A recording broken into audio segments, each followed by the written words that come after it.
Hello and welcome to Crimewatch. The studio is full of detectives from all across Britain waiting by the phones to hear from you.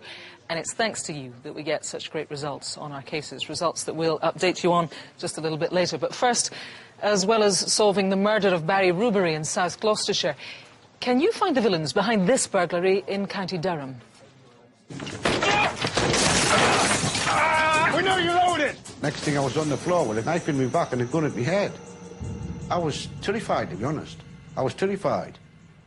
And Rav, you've got our most wanted faces. Who's on the wall? Yeah, let's see how many of these you can catch. We've got 8 wanted criminals who are wanted in connection with crimes such as murder, assault and fraud. Thanks, Rav. And Matthew, what have you got for us? Well, were you one of the first people to get your hands on one of these? It's the New England away strip. 38,000 of these shirts were stolen in a lorry hijack before they went on sale. Police need help to find the lorry jackers who held the driver at knife point. So all of that is still to come, but first, well, we need your help to find the people who murdered this 68-year-old. His name, Barry Rubery. He was killed in April in a village near Bristol. His children and grandchildren need to know why anyone would want to murder this kind-hearted man.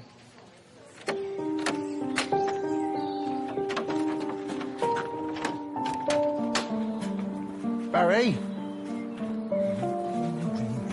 Barry? Oh, my God. Barry. Barry. Oh, bloody hell. Oh. 5 weeks ago, in this quiet village of Iron Acton near Bristol, 68-year-old Barry Rubery was murdered outside his home. A liked and well-respected member of the community, his family and friends are desperate to know why someone would want to kill him. Why would anybody want to do this to my dad?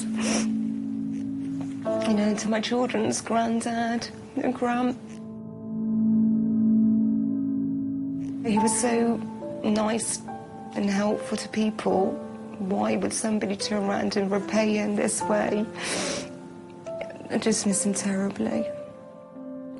He's always been that figure out there I've always looked up to, and it's been my sort of guidance with the way I've structured my life. And it's just a big part of my life gone. Barry lived in a quirky house by the side of the railway crossing for 23 years. He was retired and spent his days looking after storage units that he built behind his house, which he would rent out to businesses. But they all liked him very much so. Very much. You know, he'd always go down. He'd even probably give some of them a hand if he could. When the recession come in and some of the people were having problems paying the rent and stuff, he just lowered the price for them, because that's the sort of thing he'd do. We know that on the day he died, one of Barry's friends popped round to see him. Hey, Barry. How you doing? All right, Steve. You know, I completely forgot that ticket for the badminton horse trials. Will you be here in the morning? Well, you know me, I'll be here just pottering around. I'll see you in the morning, then. Yeah, cheers. See you later. Cheers. At around 4:30, Barry went out to a social event with some friends 6 miles away at Downend. Say hi to the family. Oh, good. I mean, Jack and George are both working, huh? How old are they now? They must be, what, late teens, early 20s? In their 20s. 20s? I mean, when you've got grandchildren in their 20s, I mean, that's when you really know you're old. I mean, Back in Iron Acton, a passerby reports seeing a Land Rover parked up outside Barry's house. But just 10 minutes later, it's gone. At 10:30, another witness travelling past his house reports seeing the Land Rover again. This time, it's facing the other way. By the time Barry arrived home, the driveway was clear. that's quite all right. Mind how you get out? Take care. Yes, look after yourself.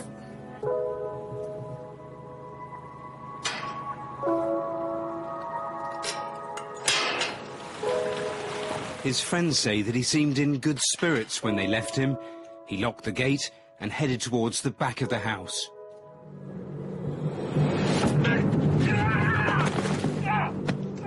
But Barry never made it into his house.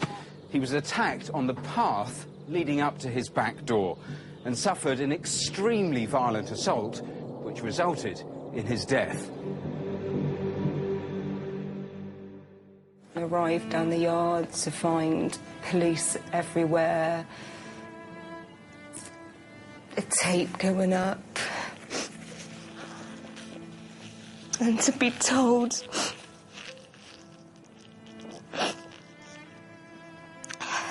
that there'd been a murder and my dad was deceased. Just felt so numb. You just don't believe it. And I've felt that way ever since.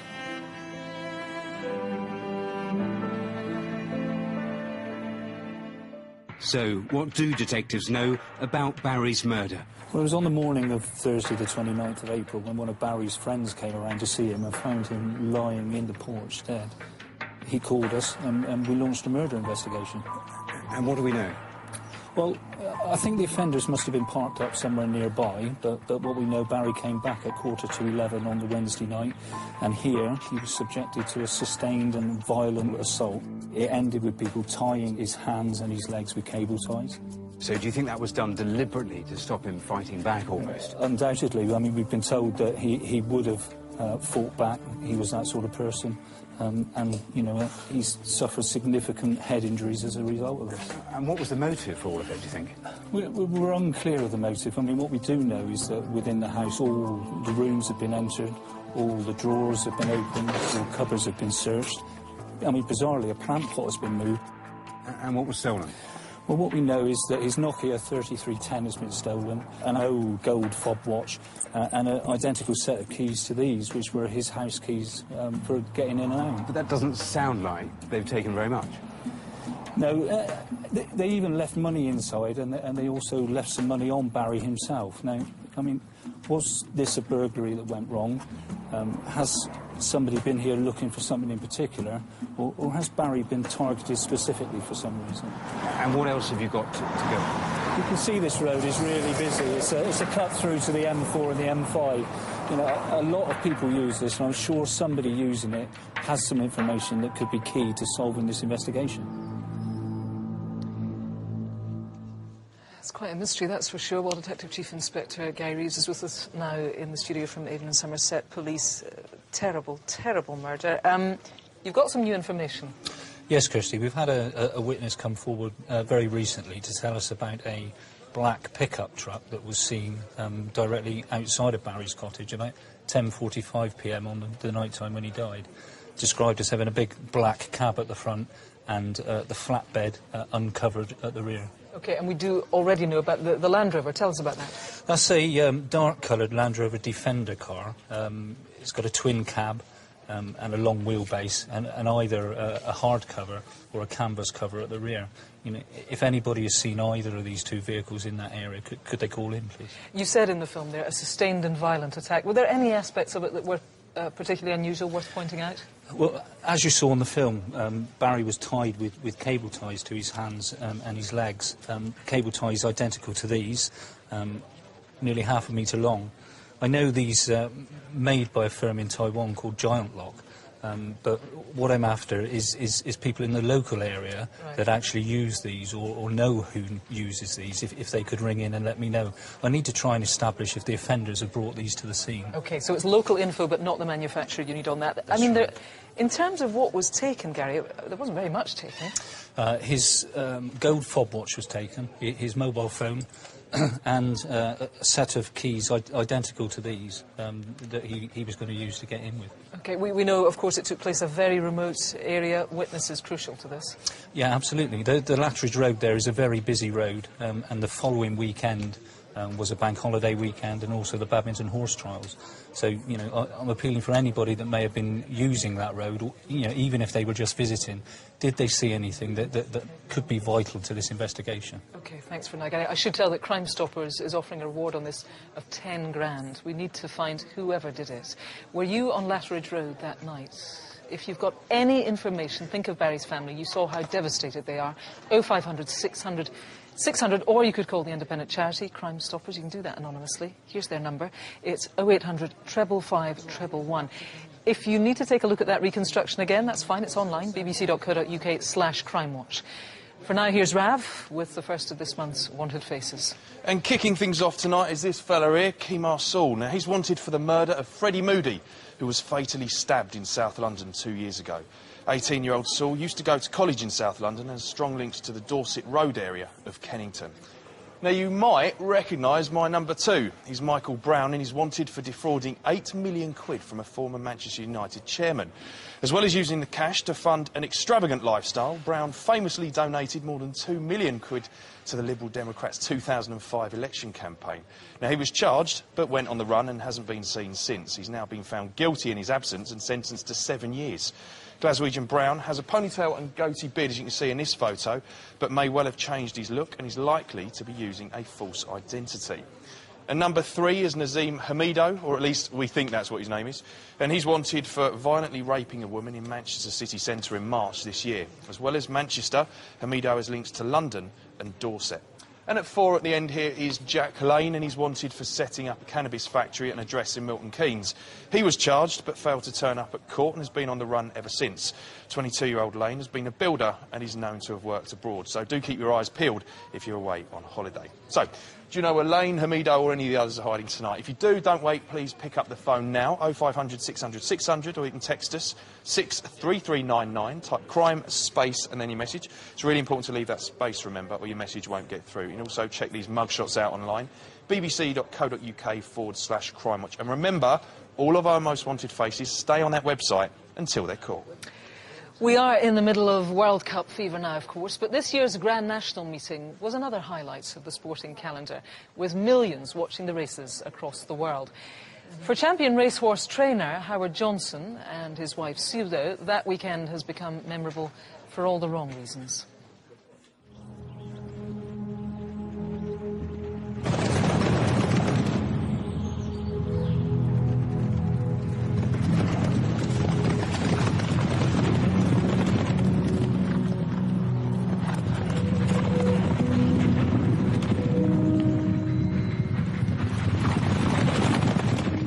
I'm a farmer and a racehorse trainer, and that's what I've done all my life. I wouldn't be no good at anything else.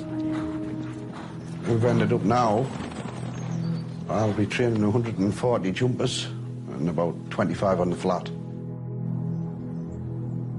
I've lived in the area all my life. About 4 years ago, we ended up buying Whiteley House, which is only 100 yards away from the yard, which is handy for me. It's lovely, peaceful. So's the wife, and she loves horses. And so we think about horses, eat, sleep. How are they doing, Howard? Well, I think they're doing pretty good. Great. Yes. I think we'll do well. Good, great. Sunday's a usual day, you know, it's our quiet day.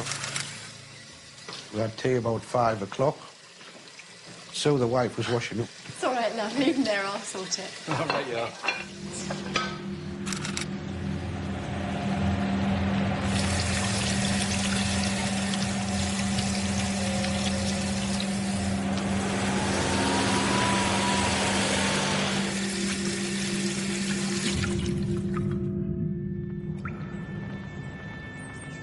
It was getting to 9 o'clock at night.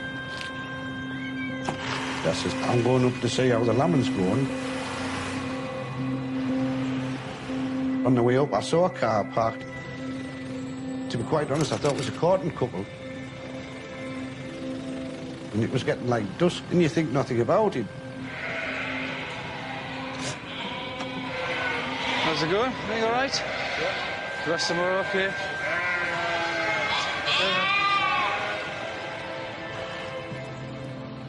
And when I come back, I'm certain it was still there.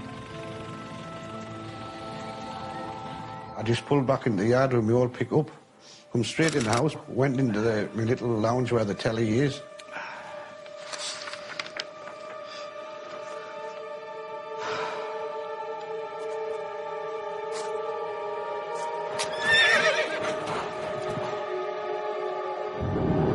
All of a sudden, I heard this really loud bang. What the hell's that? Open the door! You know you're in there! Open the door! Open the door! Couldn't be in there, get you! You're not getting in! Open the door! The more I was pushing, the more they were getting agitated. Next thing, like, I couldn't keep them back. We know you're loaded! Next thing, I was on the floor with a knife in my back and a gun at my head. I was terrified, to be honest. I was terrified. Who else is in the house? Sue! Do as he says, we'll get burgled! Howard? Let's go upstairs! We know you got money now, where's your safe? Have we got a safe? Are you all right, Sue? Look, I've got £1,000 upstairs! You only got cash. The lad with the gun said, I'll give you 30 seconds, and if you don't get the safe open, you're a dead man. And I thought, why don't be the dead hero here? All right, all right, all right. Come on! Come on, move! All right! All right. He never quivered, the gun wasn't shaking or nothing, he was just so cool, like. Hurry up! There! Don't be stupid, there's more! I just thought to myself, I'm going to have to just give him the money, because you've got no chance, haven't you? There, that's a lot! Get up! Move! Come on! Susie, are you all right? Susie! First I thought she had had a heart attack, you know, she was that bad. Are you all right? Where are your car keys? You're completely surrounded. It said, if you ring the police in 3 hours, you're dead, both of you. And next thing, whoosh, ran out the doors, what they come in, away.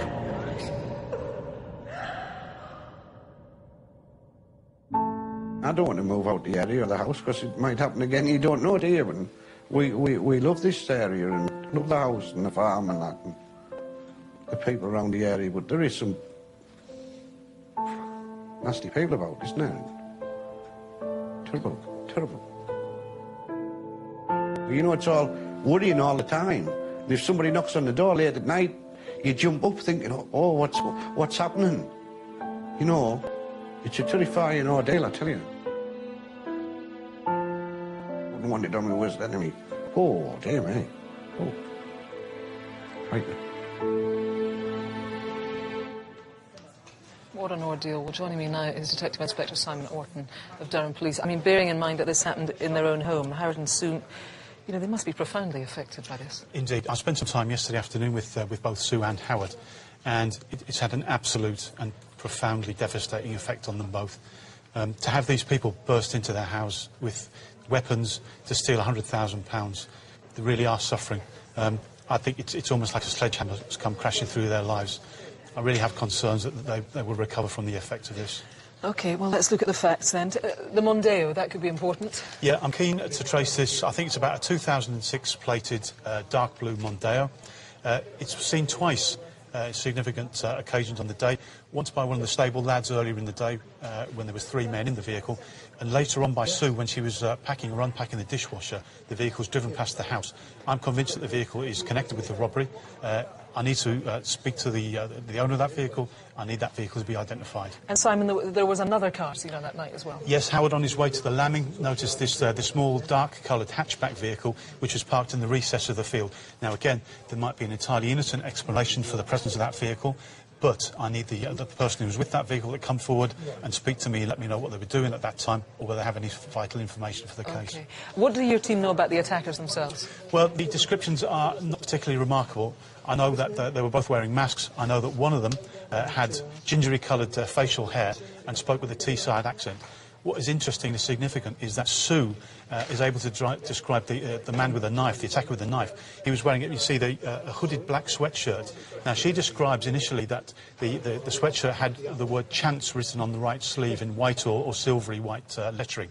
Now, later on, she's not sure. She's not sure whether it's chance or C-H-A-N with an E. But I need to find out the origins of that shirt and where that's come from. OK, Simon, for now we're out of time. I need to tell you there is a serious amount of money on offer here, a 10 grand reward. If you can help fill in any of these blanks, please do pick up the phone tonight, 0500 600 600. If you'd like to remain anonymous, that's fine. Call Crime Stoppers, 0800 555 111. For now, here's Rav with tonight's CCTV. Yeah, and let's see the criminals who've been caught on camera and see if you can catch them for real. Time to take a look at this watch and clock shop in Nelson, Lancashire last August. It's just another quiet morning until these three turn up. The shopkeeper doesn't like the look of them, and he's right to be wary. They force him to the floor, beat him up and tie his hands behind his back, then take their time robbing the place. But they aren't shy of the cameras. Put it away. Enough of that, it's your face we want to look at. Up here, just a bit closer. Perfect. They got away with 30 grand's worth of valuable watches and left the victim so traumatised he can't return to work. 3 thugs attacking a 65-year-old man. Pathetic. If you clock them, shop them. Christmas Day in Warrington Town Centre. It's 4 in the morning and a fight's kicked off between 2 groups of lads. So much for festive cheer. The bouncers turf them out, but allow one of their mates back in to grab their coats. He wasn't involved in the punch-up, but that doesn't matter to this other bloke. He waits until the victim is close by and then smacks him hard to the floor before doing a runner. It's mindless, unprovoked violence. Make all our Christmases come at once and tell us his name. 2 security guards stocking up the cash machines outside this shop in Lancaster back in September. But who's that lurking at the bus stop? He bides his time, then when the van doors are open, makes a dash for the cash. He threatens the staff with a knife and demands they hand over thousands before making a getaway in a white Rover 216 parked nearby. He thinks he's got away with it, but time to think again. A passing bus managed to snap this as he waited. He had a Liverpool accent. Who is he? Check out this man at Lloyd's TSB in Ealing, West London in March this year. He looks like a normal customer, but don't be fooled. He's part of an armed gang targeting businesses across the city. He goes up to the counter and demands cash. Unsurprisingly, they refuse, but then his mate turns up with a Mac 10 machine gun. They threaten the staff, but in the end lose their nerve and flee empty-handed. They're armed and dangerous. They didn't open fire this time. Don't give them a second chance. Take a good look. Dodgy hat, workman's gear. They're hardly the masters of disguise, unless it's the village people they're going for. There's a huge reward, 25 grand for their arrest and conviction. If you know them, pick up the phone now. So, if you know any of them, let us know here. Call us right now on 0500 600 600, or you can text us on 63399. Type crime, space, and then your message. And if you need a second look, go online, bbc.co.uk/crimewatch. Now, 4 months ago, when we were all still only anticipating the World Cup frenzy, a lorry carrying a load of the new England away shirts was hijacked and the shirts were stolen. It was February and the news strip hadn't even gone on sale yet. Detectives are still trying to track the shirts down. And joining me is DC Graham Cobley, who is heading up the inquiry. A said shirt, 38,000 of them, Graham. Yeah, I've got one with me here for those who don't know. Is that all sort of traditional? It's like the original strip that England won the World Cup in. It's a reproduction of the 1966 World Cup top. At the time of the offence, as you mentioned, these weren't available in the shops. Okay. They're widely available now, but we'd like to hear from anybody who acquired one in February this year. OK, can you briefly take me through what happened? When the driver arrived at the Deeside Industrial Estate, he pulled over the side of the road to consult his map. A dark vehicle pulled up inside, and 3 males wearing balaclavas, one armed with a shotgun, forced way into the cab, forced him into the back and then drove the vehicle away. He was then forced into another vehicle, which we suspect to be the Ford Galaxy, and tied up before being blindfolded and dumped in a field near Loughton, just off the M6. Now, very unusually, we actually have CCTV of the hijacking itself. It is brief in its time-lapse, but we can just see here. Tell us what we're seeing. The driver pulls over. You can see the Galaxy pull out. The male's very professional, very quick, are out of the vehicle, into the cab, and drive away very, very quickly. What do you know, if anything, about the gang behind this? The description's very limited because he was effectively blindfolded. We can say the white males, there was 3 of them. They speak with a Merseyside accent, but interestingly, one of them was very adept behind the wheel of a lorry. He was no stranger to that. He may well have worked as a lorry driver, or may even still work as a lorry driver now. OK, much more info on this if people want it on our website. Graham, for now, thank you very much. If you've seen these shirts, you've been offered one for sale, pick up the phone now 0500 600 600. Coming up in just a moment, can you give detectives any more information about the murder of 22-year-old care worker Fionn Wynne Roberts? And the criminal behind an internet and postal scam which conned hundreds of people out of thousands of pounds by feigning affection and promising love. She gets so used to being somebody there, and then there's nobody again. Well, I'll tell you how detectives went out to Ghana to find him and bring him to book. Now, Fallowfield is well known as the lively home of Manchester's student population. But over the last 3 years, there have been 2 sexual assaults in the area, which the Greater Manchester Police believe are linked. Detectives need your help to find the man responsible.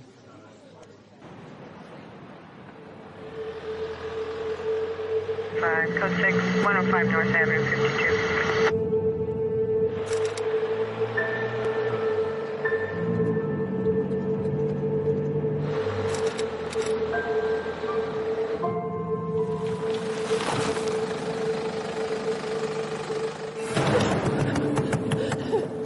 I've been raped. He knows where I live. Police emergency? I need the police. I'm a taxi driver. I had a young lady come over, stop me in the middle of the road saying she's been raped. This is Fallowfield, home to Manchester's student population.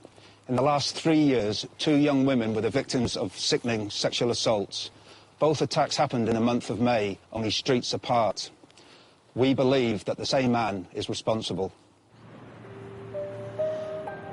I came to Manchester to study, and I work in a nightclub as well. Finished work about 3 o'clock and went to the bus stop on Oxford Road. Fallowfield, please. Got the bus up to the Sainsbury's in Fallowfield. The bus was busy. It was 3 o'clock in a student city, and it's one of the main bus stops on Oxford Road.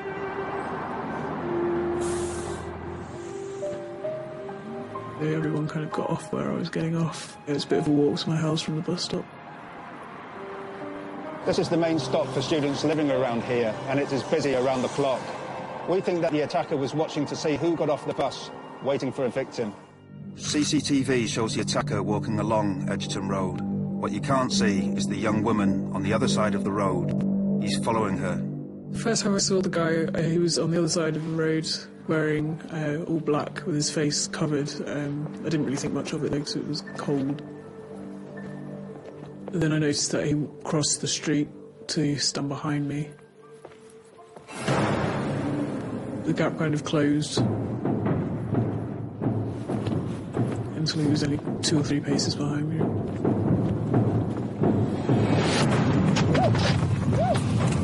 I didn't know what he was going to do. I didn't know whether I was going to get killed. Scream! After that, stopped trying to struggle at all. I was too scared to kind of do anything. Don't you, bud? I haven't got anything!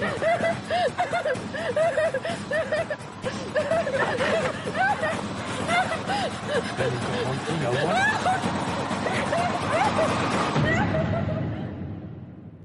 The victim was then subjected to a prolonged and vicious rape, and still her ordeal wasn't over. Where do you live? Speak up, I'll kill you. Tell me. After a little while, I kind of had to tell him, and he said that if I ever went to the police or ever told anybody that he'd kill me straight away, that he'd hunt me down, he knew where I lived. Do you know what my name is? Do you? Rashid. Rashid. You won't forget that, will you? If you tell the police, I'll kill you.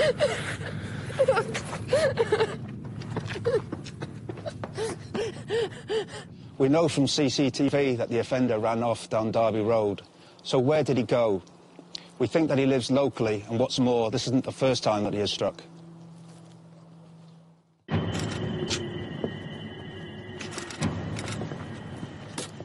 Two years earlier, another young student was attacked. just minutes from Edgerton Road as she walked home from the same bus stop.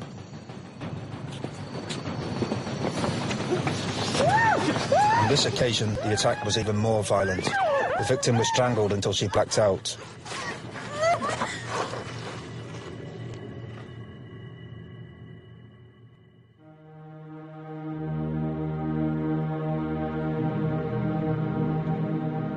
When she came round, she had been raped.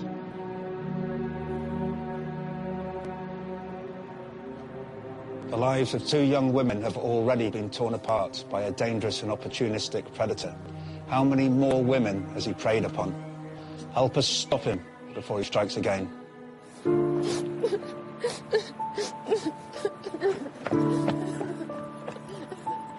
It's affected my life a lot more than I thought it ever would.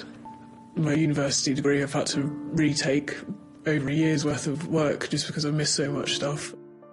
I had to quit my job because I had connotations of finishing work and then going home and it all happening. It was broken up my relationship because I don't trust people that much anymore. So yeah, it kind of affects me on a day-to-day basis a lot more than I'd like to admit, to be honest.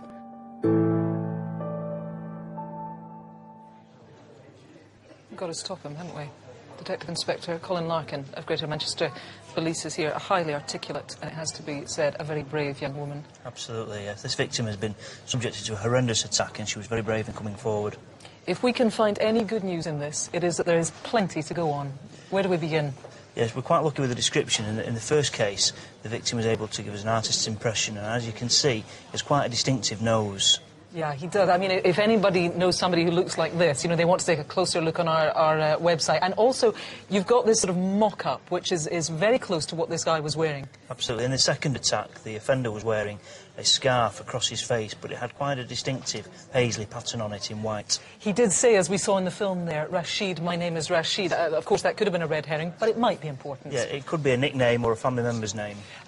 Importantly, there are witnesses and there are CCTV that we need to show people tonight. Let's take a look at the first piece of CCTV. What we're looking at here is a witness, not the attacker. Tell us more. Absolutely. In this first footage, this happened just before the attack. Just after the attack, and as you can see, the offender is running along the opposite side of the road. Yeah, that was him running earlier, and the bloke who was walking along, not a suspect, but he could have vital information. Crucial witness. OK, next. Now, this would send chills up and down your spine. Tell us what we're seeing. This one's more worrying. This is 2 hours before the attack on the same road. As you can see, the offender is following a young lady who's carrying a distinctive dome-shaped clear umbrella. That lady may have vital information for us. Right, OK. If you were that young lady walking along that street on that night, please, we would urge you to get in touch with the police. You've got DNA, that's good news. We have DNA, so we would ask people to come forward and don't worry, we have DNA, we will be able to eliminate people. Yeah, if you think you've got a name in mind, a person in mind, they can be discounted if they're the wrong person. For now, thanks very much. I should, of course, remind you that stranger rapes are very rare, but clearly this man is extremely dangerous. Very good chance he'll offend again. If you know anything, however minor you think it is, I would urge you to call us now, 0500 600 600. And let me give you the victim support number if you've been affected by rape, 0845 30 30 900. If you need to take another look at that artist's impression, our reconstructions online, it's bbc.co.uk/crimewatch. Now here's Rav and Matthew with great results in the cases that you've helped us with. And first, the latest on one of the most horrific cases we've ever featured. The murder of 48-year-old mother of 2, Heather Barnett. Hi, Mummy, we're home. God, I'm starving.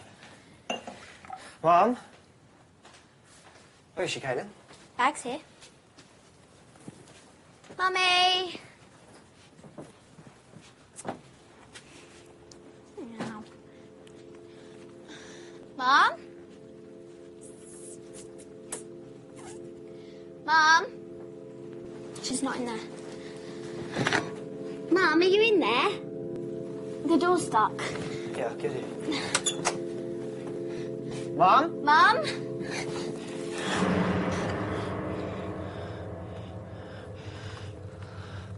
Mum? Well, a 38-year-old man has now been charged with Heather's murder and is due in court early next year. We'll certainly keep you updated. Last September, we showed you a reconstruction of the double murder of Sally Ann Baxter-Smith and her 14-year-old daughter, Lois, who were killed by a fire at their home in Eastbourne.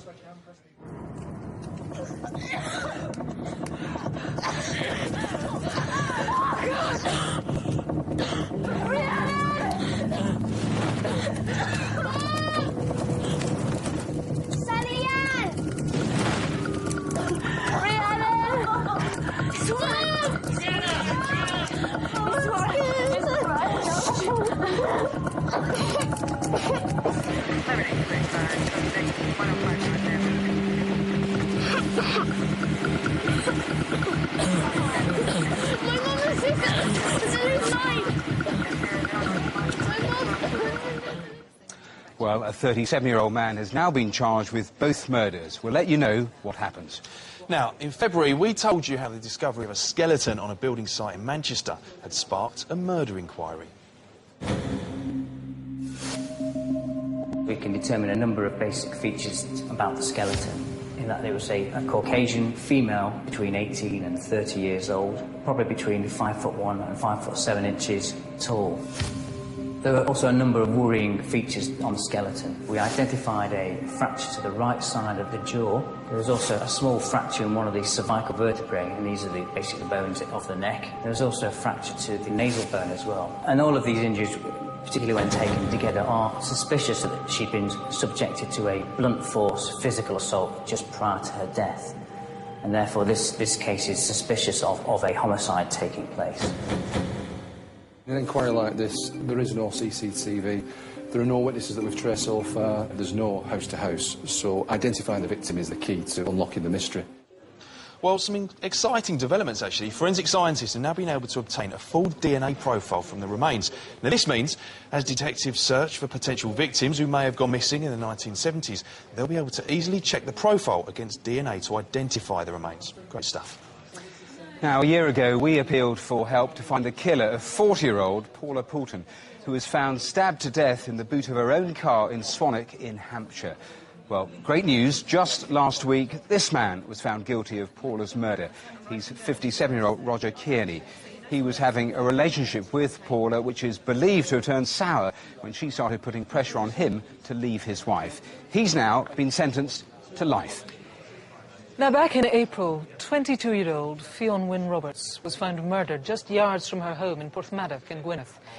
The care worker had last been seen leaving a friend's birthday party. That was on April 10th. Detective Inspector Neil McAdam from North Wales Police is here. Thanks for joining us, Neil.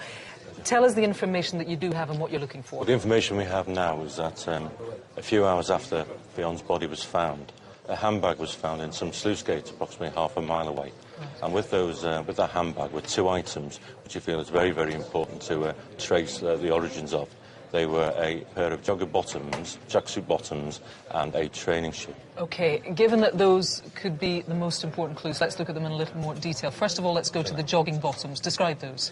They're tracksuit bottoms, they're blue, they're nylon, they have two white stripes down each side.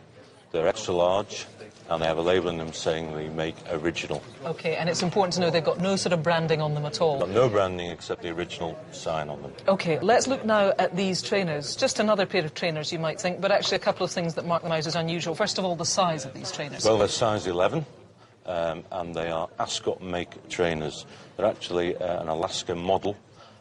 We believe they're one of a batch of 3,500 that came into the country in December of 2009. Now, you've narrowed down that batch to just... You're now trying to trace 9 people who paid in cash. Well, we've narrowed 36 of these shoes that were in the North Wales area, in the Porthmadog area. We've narrowed down the number that were sold by plastic, and we're wanting people to come forward who bought them for cash. Right, and they cost around about how much, just to jog? It costs about £12, £14 a pair. Now, it's a very small community that Fionn came from. They have been profoundly affected by this young woman's murder, and there is a big reward that's being put forward. Local people have got together and are offering a reward of £10,000 for the conviction. OK, for now, Neil, thank you very much for all that information. If you have information about either of those garments that we just saw, or indeed anything else about Fionn's murder, I would urge you to please pick up the phone tonight. It's important to say, too, that we do have a Welsh-speaking officer in the studio. If you'd prefer to pass on the information in Welsh, that's fine by us. 0500 600 600 is the number to call. Or, if you prefer, you can call the independent charity, Crime Stoppers. You can do that anonymously. Their number, it's 0800 555 111. Rav now, and our second lot of wanted faces. Right, my number 5 down here is Malik Haim, and he's wanted for a serious assault last December in the Withington area of Manchester. The victim was stabbed 5 times and had his face slashed. Haim also used his name Khalid Bashir, walks with a limp, and was last spotted in the port of Dover. At 6 is 24-year-old Peter Clunan. He's wanted in relation to 2 burglaries. Clunan's known to hang out in Bermondsey in south-east London, as well as Kent and Devon, and he's a big Millwall fan. And number 7 over here is Anthony Plunkett. He scammed hundreds of thousands of pounds by setting up a fake TV warranty company, using customers' bank details to fund a lavish life of champagne and posh hotels. Not only that, cheekily, he's even been caught on camera nicking TVs from the hotels he stayed in. He also has links to Derby, South Yorkshire and London, and is thought to be hiding out on the south coast. Now, he also uses the name Daryl Searslake. And last, but by no means least, is this fellow over here, Rizwan Arif, and he's wanted for conspiracy to commit murder. In February this year, a 33-year-old man was shot at as he helped his 4-year-old son out of the car. Now, thankfully, the bullet missed and no one was hurt. Arif is originally from Ilford in .co.uk. / don't wait, call us here in the studio right now, 0500 600 600, or you can text us on 63399, type crime, space, and then your message. Don't forget to leave that space or your message just will not get through. And we've had more wanted faces put on our website, where you can also sign up for regular updates, and that's bbc.co.uk / Crimewatch. Now, every year, thousands of people lose their life savings and more besides by being conned into believing a long-distance romance is the real thing. After exchanging love letters and internet messages, all too often the victims end up sending off all their cash, thinking that they are helping the one they love, only to find out later that the romantic stranger is not who they claim to be. Here's Matthew with how the detectives catch the men behind the Lonely Heart scams.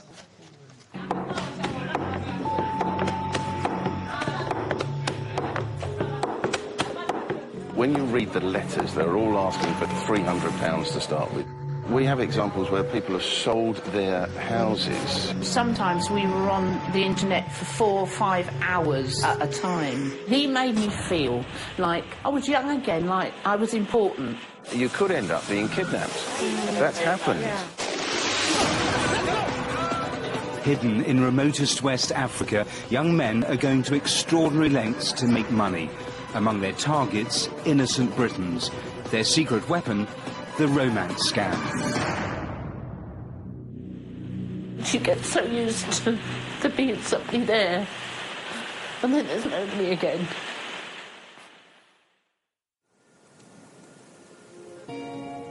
Over 3,000 miles away in the Yorkshire Dales, one woman has been hit with emotional and financial ruin. My husband passed away 5 years ago, but life goes on.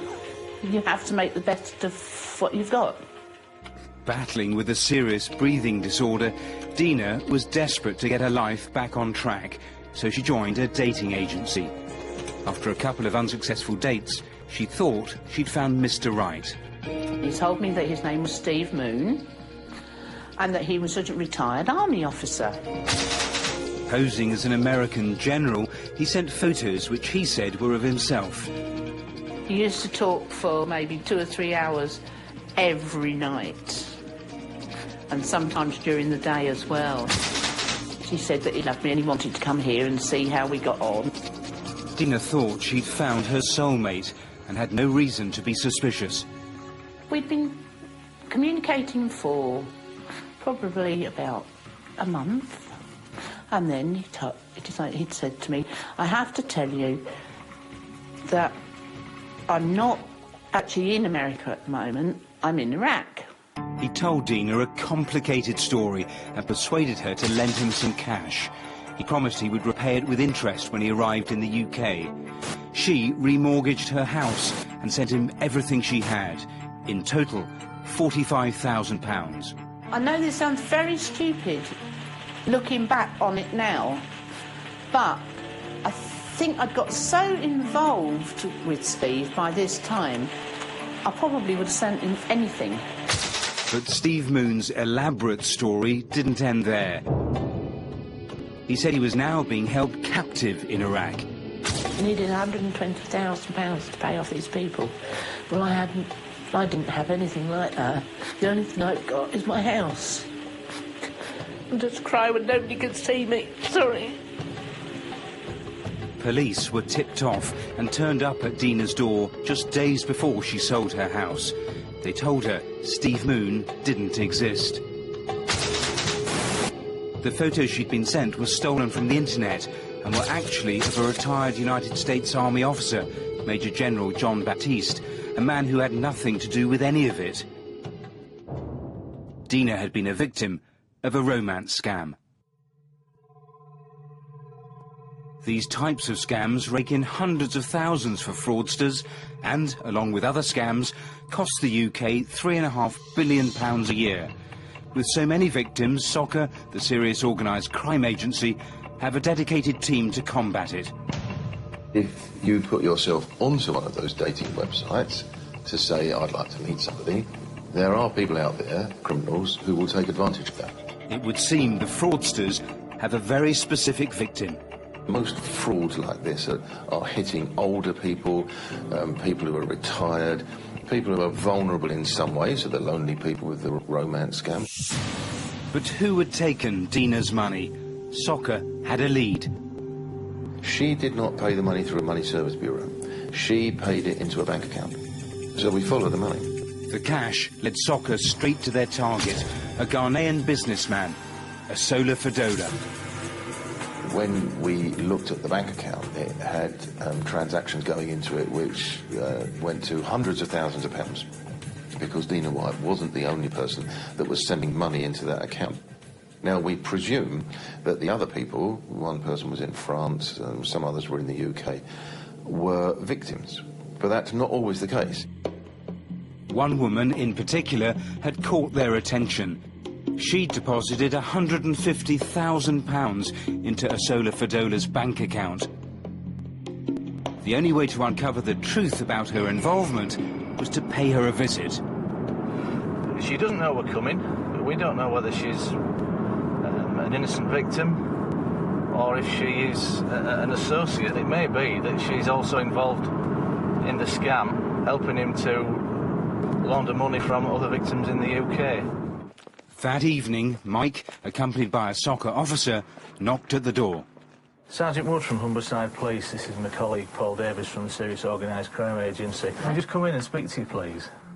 We couldn't film the conversation, but an hour later they returned with bad news. It became clear fairly quickly that she was quite a tragic victim of a similar, if not the same, scam that Dina White has fallen victim to, and has been used and nurtured really by these fraudsters, and she's parted with an awful lot of money, probably the biggest single loser that we've come across yet. Like Dina, she was tricked by this fraudster on the promise of romance. It's a mean con, but very, very profitable for these people. An absolutely tragic story. I feel quite deflated and upset myself for the lady, and you can see that now she's realised what she's done. The bottom's fallen out of her world. Lured by the potential for big payouts, Fadola is not the only one scamming. They are clever people, and they are very entrepreneurial people. And some of these conversations go on for a long while, and there's lots of conversations that go on over weeks and over months, and they have to remember that sort of thing. Their biggest weapon is the photo. The more attractive, the better. They simply cut and paste innocent people's pictures stolen from the internet. But who are the criminals behind these lucrative scams? The trail leads to Ghana, where SOCA have been running a joint operation with the local police and Ghana Post to filter out scam mail. Much of the fraud is online, but a huge amount is also sent by post and is being intercepted. These sacks represent all the scam mail that's been taken out. It's going to the UK, the US. If 1 in 1,000 answers, that's a lot of money to them. We've got tens of thousands of letters in here. But who's writing all these letters? Crimewatch went undercover to find out. Hello, is that Reggie? Yeah, that's me, darling. I'm following you. I'm good. How are you? Posing as a wealthy businessman looking for love, a member of the team responded to a number of romance scam letters. I really want to meet you. Your photos are beautiful. After a month of communicating with 3 women, he decides to up the ante and call their bluff. Good news. Guess what? I'm coming to Ghana. The next day, our reporter arrived and planned to meet his potential love interests, Reggie, Philomena and Blanca. The rendezvous point, a hotel lobby. Rigged with secret cameras, the area will also be under constant surveillance by the local police. His first date is supposed to be with Reggie. Hello. Hi. Hi. I'm good. How are you? I'm fine. How are Nice to meet you. Yeah, good, thank you. What? Who are you, sorry? Julian. Julian. I was expecting Reggie. Yes, Reggie. You are Reggie? Yeah. Oh, you look different from the photo. Yeah, you're long time. Completely, Yeah. totally, it doesn't look like you at all. Yeah. She's Chinese. It obviously isn't the woman in the photo, and very soon her real intentions become clear. What is it you want out of the relationship? No, I want a ticket. I'm in London. A ticket to London? So you want to come to England? You want me to buy your ticket? Can you... After 10 minutes, our undercover reporter reveals his suspicions. I don't think you want a relationship. I don't think you're looking for romance. I don't think you're looking for love. I think you just want money. You're a fraudster. Explain yourself. Caught out, she leaves. His next date is with a beautiful girl called Philomena. But she doesn't turn up. 3 men do. She's not here because she's in a family meeting. So can you bring her to me? They couldn't produce Philomena, but they did want paying for a long and expensive taxi journey to get to the hotel. 800? It's a long journey. I can't give you 800. I have, what do I have on me? 20, 40. I've got 80.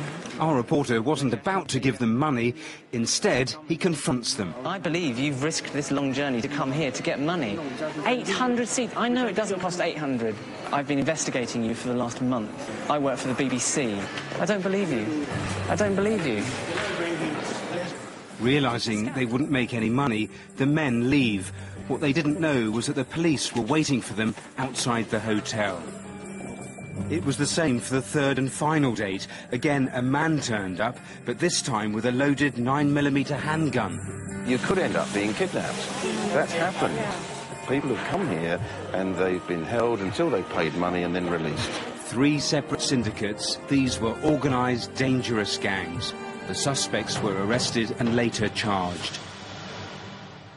And after months of investigation, officers finally tracked down Asola Fodola, the man behind the UK scams.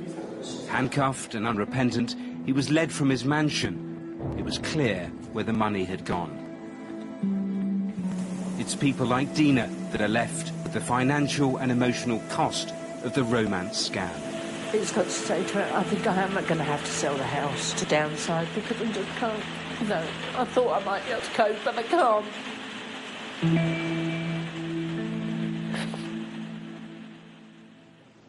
It's really sad, isn't it? I mean, it's preying on people's loneliness, and the numbers of people involved, astonishing. Yeah, I suspect just about everyone watching at home would probably think, well, I wouldn't fall for that, but thousands of people do.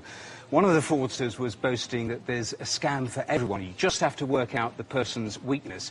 And that's what they latched on to here. People looking for partners. They would then spend weeks and months building up a relationship as the defences come down. Then they rapidly accelerate the emotional content. You know, I love you, I want to spend my life with you. And they rapidly accelerate the request for help. And that, of course, is always money. Really cynical. And when you say money, it's not small change here. I mean, staggering amounts. I mean, the woman we saw in the film who Soccer went to see, I mean, we didn't see her face, but she sent Fodola £271,000, everything. And what's so clever is the way they roll you from one scam to another. So when you pay a large amount, the fraudster then says, look, thanks for getting around that problem. I want to send you the money back straight away, so can you do X or Y? The problem is, X or Y are different scams that, again, are going to cost you thousands, and deeper you go, and you can never navigate your way around the problem and be with that person. That moment just never happens. And with Fodola, we can see where all the money went. I mean, that was some gaff, wasn't it? Yeah, he had $1 million in the bank. You saw the mansion inside. You had crystal chandeliers. You had gold taps in the bathrooms.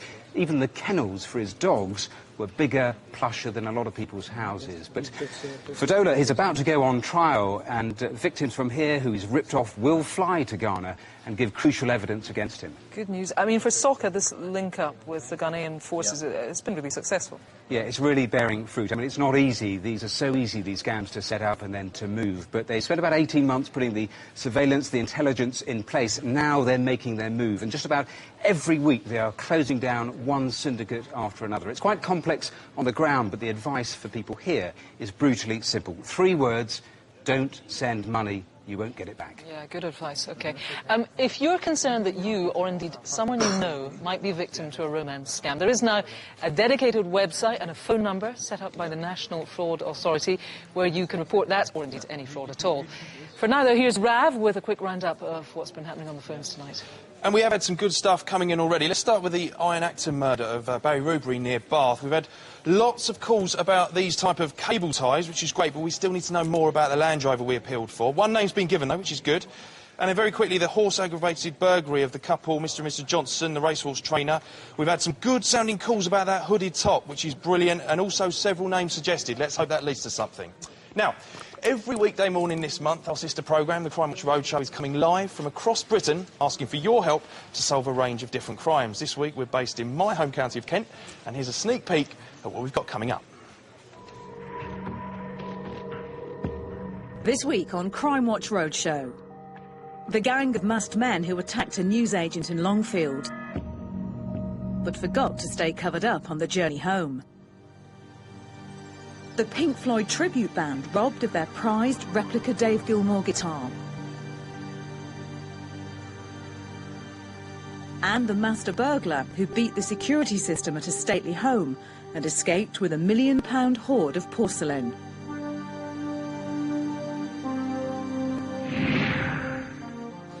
Looks good, eh? Well, you can catch the Crimewatch Roadshow every weekday morning at 9:15 right here on BBC One. OK, that's all for now. Details on all of tonight's cases are online, of course. It's bbc.co.uk/crimewatch. You can log on right now for a live update on what's happening here on the phones. I can tell you they lit up tonight. It's been very busy. The lines are open until midnight tonight and from 7:30 tomorrow morning. Our next programme, that's going to be on Monday, the 5th of July. But please don't go away, because we're going to be back at 11:35 with a full update on all of tonight's cases.